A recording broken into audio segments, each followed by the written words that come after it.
Let's talk about Zion. In fact, what we're going to talk about is Independence, Missouri, Jackson County, Missouri, the location where God first revealed that this would be his new Zion. Now, Independence is an interesting name. This town in Missouri was so named because of the county in which it resided, Jackson County.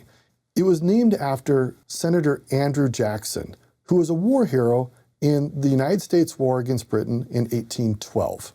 Some people see this war as a second war of independence. You might remember back in the 1770s to the 1780s, the United States fought a war against Britain for its independence. Well, about a generation later, another war broke out, and again, the United States fought against Britain to have their independence. Andrew Jackson was one of the great generals of the war. It was his efforts in New Orleans that really sealed the positive fate for the United States to have their independence from Britain. And so many throughout the United States were so elated at this victory of the Battle of New Orleans and also the preservation of American freedom that Andrew Jackson's name got put all over the place. You can find towns and counties all over the United States now to honor what he did. And so Jackson County is named in his honor as a place of freedom and independence. And of course, then the town was called Independence.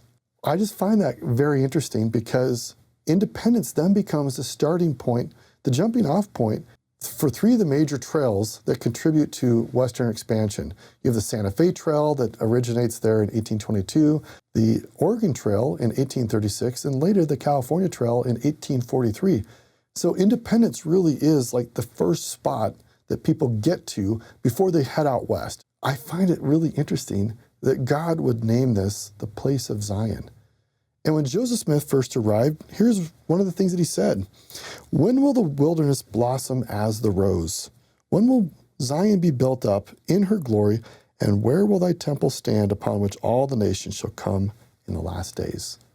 So the time that Joseph Smith arrived with the saints in the summer of 1831, there was not much there in Independence in Jackson County. It was the far western edge of the United States. It was basically a vast wilderness.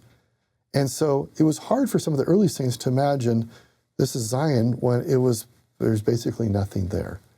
And yet, this is also how our lives are.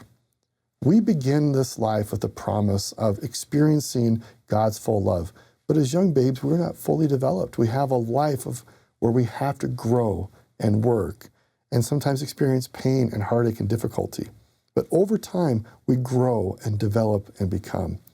And so it is with Zion. Wherever God plants his people, he can build Zion. And if we have an eye of faith, we can see him doing his work through us. And even if at first glance it doesn't seem like where we've been planted or the location we're in has much to offer, if we follow the Spirit and the gifts of the Spirit, as we've talked about throughout the Doctrine and Covenants, we can build Zion in our own lives, in our own hearts, and for those around us.